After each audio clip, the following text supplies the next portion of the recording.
required minions, hirelings, whatever. All of their stuff was like stage directions, directing other people to do stuff. But none of them actually lived long enough to do anything because they had to rush up the stairs to get into the room. At which point, that was going to be the end of their turn. And then we started pulling some really crazy stuff to be like, okay, so some AoE stuff? AoE? Yeah, great, awesome, lovely. And just absolutely destroyed them. So the DM had a rough time that one, but that was fun for us.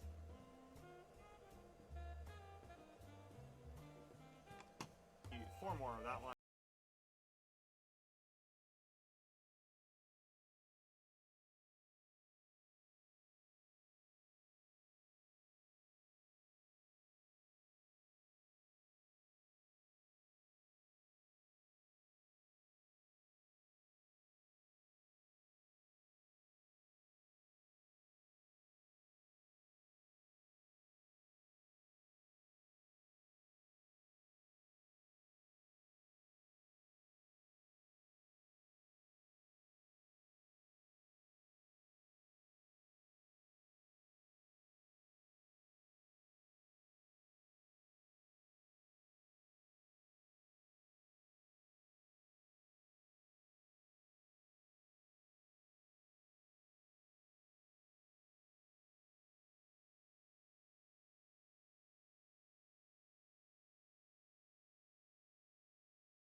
Yeah, that worked out nicely. It's cool.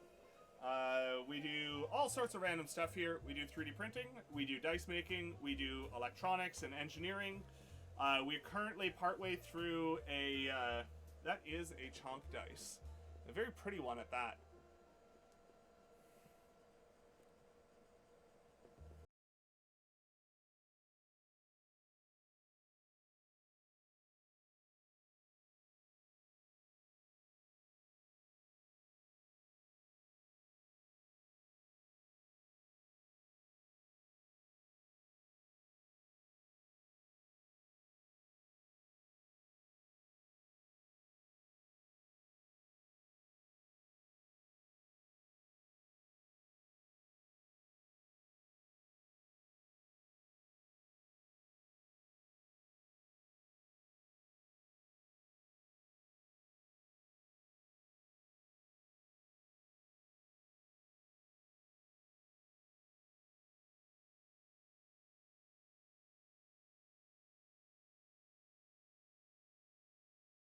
Have some kind of line attack. I will say, Kenny told me about when he ran a Shardland Dragon for his party. And I actually thought it was really interesting because basically they were beating the snot out of the dragon, having a good fight. And he basically went, you guys are a little over leveled for this, so I want to see what this actually looks like. And he had the dragon take off and winning, right? Like, winning is everybody having fun. You can beat a combat, but you can also lose by beating a combat if everybody was so bored the entire time nobody cared. You know, and I know that that Theo mentioned that last night, that they'd recently done a combat and they were so bored because they spent half an hour smashing against a zombie and it was a foregone conclusion. Move on.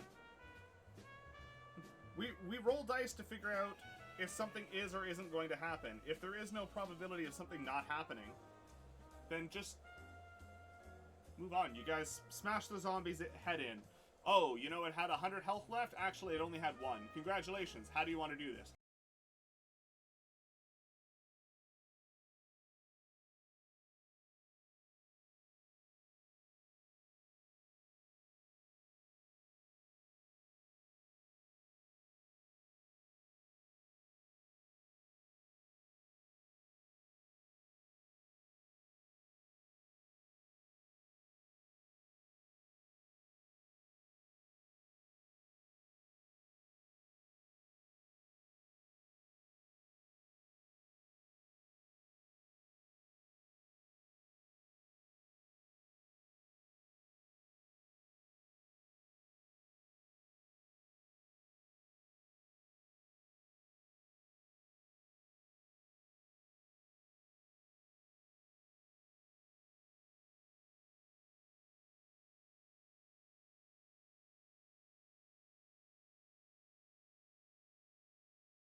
a goblin paladin who wore like ratted out vestments over some really shiny plate armor he had stolen off a corpse. And it was a very fun character to play, because one of my big things I always maintain is if you're running a new game, running a game for new players, you never want your players to feel like they can't be ridiculous. As a result, you want somebody who's going to be the most ridiculous person at the table. And it gives everybody else the permission to be silly. So, as a result, you had Chonk, who spoke with a really, really squeaky voice. Is that better, Carrot?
something that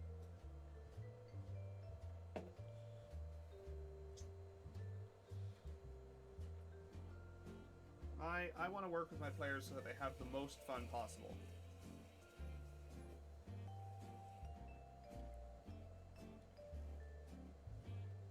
And there's not even really tournaments in D&D. Like there's Adventurers League play, but that's not even really tournament. That's just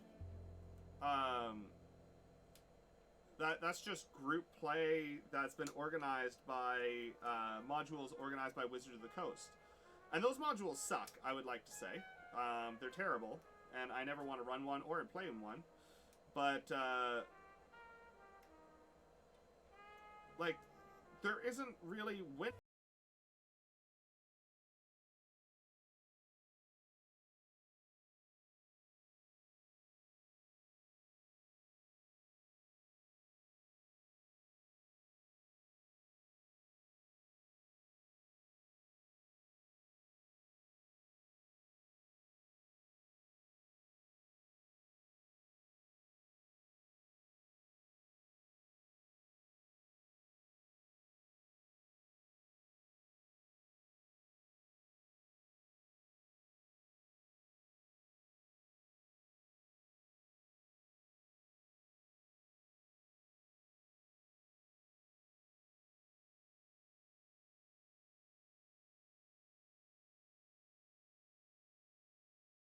Whoa.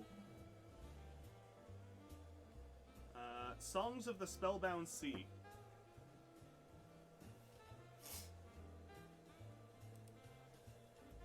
Yeah, I backed a module called Songs of the Spellbound Sea, which is super interesting and is largely, go figure, based around piracy and pirates and pirate crews and the like. What's my favorite piece of homebrew to date? Great question.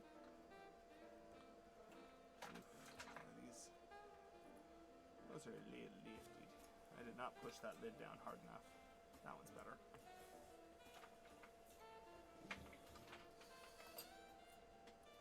Favorite piece of homebrew to date? To get it.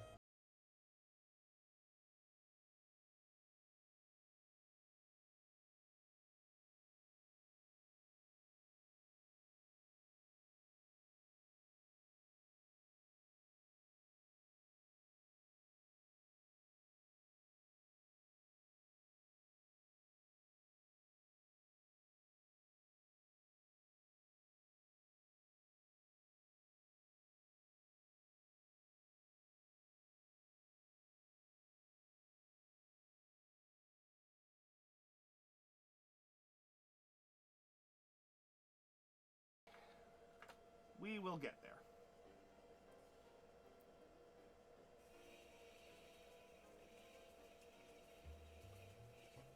Explain homebrew. In how much detail, Carrot? I mean, realistically, it's not like the parties involved are watching this stream, so I could probably actually be a little bit more specific.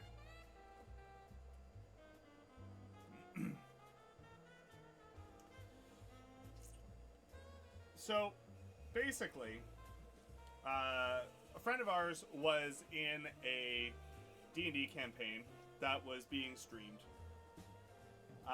Two of our friends, actually. One of them ended up dropping out of the campaign for very good reasons. But the other hung around, and it was a painfully bad campaign. And had a revolver that they weren't proficient in. That sounds super fun. We just recently fought a big boss in our Wild Beyond the Witchlight campaign, which was a lot of fun as well.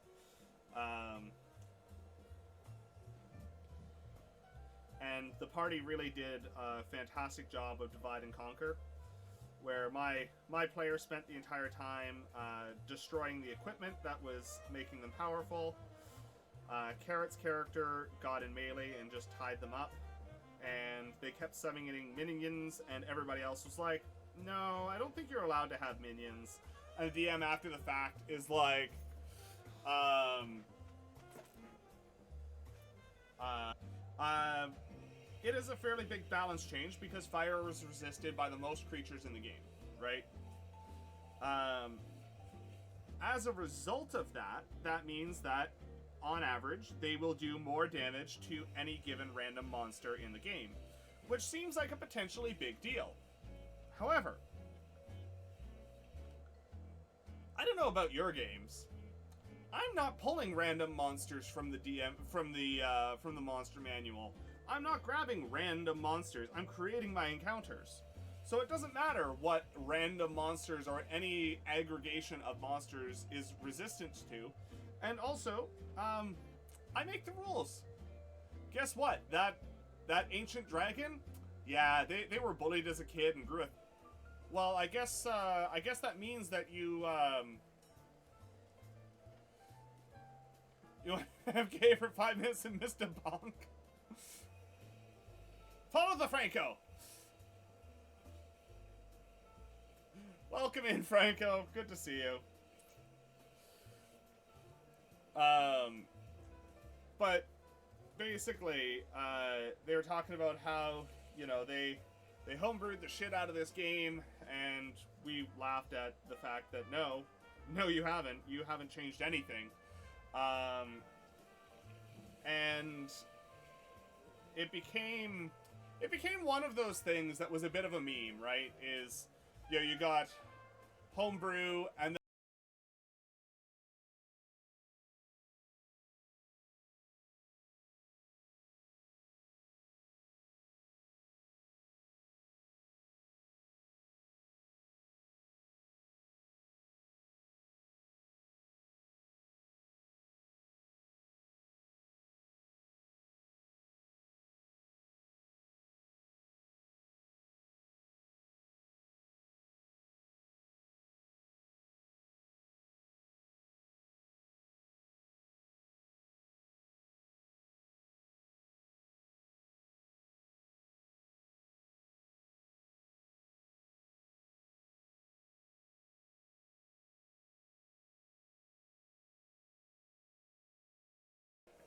I'm Mothman, otherwise known as. The problem is they can oftentimes feel a little lackluster, especially in low levels.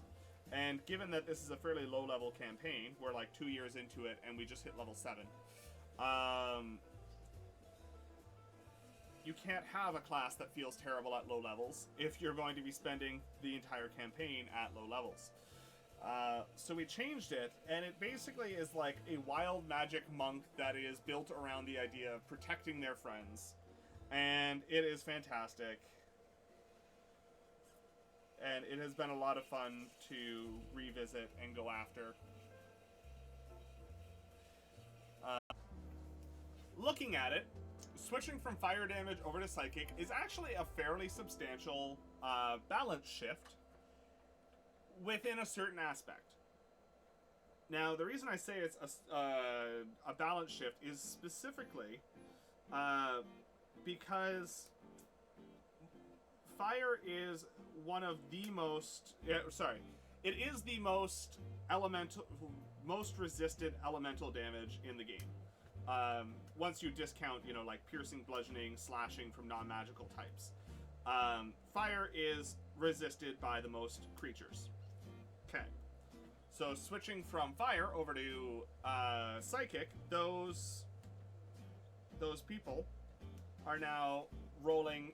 Thing is not always the easy part to balance for. Like, for instance, one of my players, they have a character who's a sorcerer, which basically means to be viable, they largely should probably have fireball, right? They're a forest fae. They're a fairy. Fireball is a little bit horrific in their view, but they're all about manipulation and illusion and stuff like that. So they asked me if we could reskin Fireball to be psychic instead. And there was, you know, so there was the question of like, can we make it a different damage type? Because doing fire damage isn't really what my character would do. And explode midair, and the two pieces came down, the front half and the back half, And basically, like, the front half was the head that couldn't move around but had, the beam attack and the aura and that kind of stuff. And then the body didn't have the beam, didn't have the aura, but it had a lot of hit points and it could hit like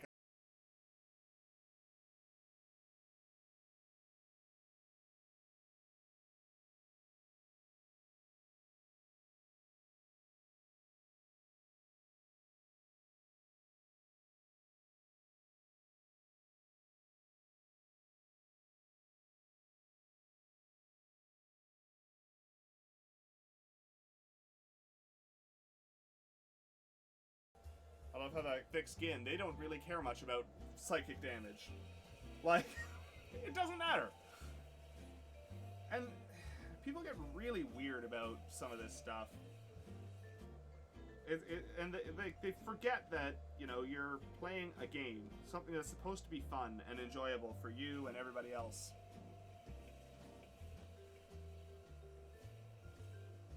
Like, we're all gathered around a table talking about make-believe characters and rolling random pieces of plastic to get numbers and figure out what we're doing, right? Like, it's not a big deal. Really isn't. And it shouldn't be.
DM was not very good. They didn't really know what they were doing. And they just had the book open and were reading from it. And you could tell that they never actually read the module ahead of time, because they also had a reading voice when you could tell that they were very clearly reading out of the book. And we made a point of saying, like, oh, hey, you know, like, because they claimed that, you know, oh, the players do whatever they want and things go crazy and everything like that. And we're like, yeah, but dude, you've been playing this, like, by the book. It's like, oh, no. I've homebrewed the shit out of this campaign. We're like, you do realize we have the book open in front of us, right? Oh, well, finish off this monster. Describe it for me. Whatever. Carolyn actually has a TPK to her name. I don't. To be fair, Carolyn's TPK is a danger room simulation of basically a friend came to Carolyn and went, hey, I know you want to run more combats. We need to learn how to play together as a team. We'd love if you could run a combat for us. And Carrot set up a fairly... a difficult but manageable combat as long as they were playing well. But they kept the creature in question, I believe it was the Shardland Dragon that Carolyn enjoyed fighting so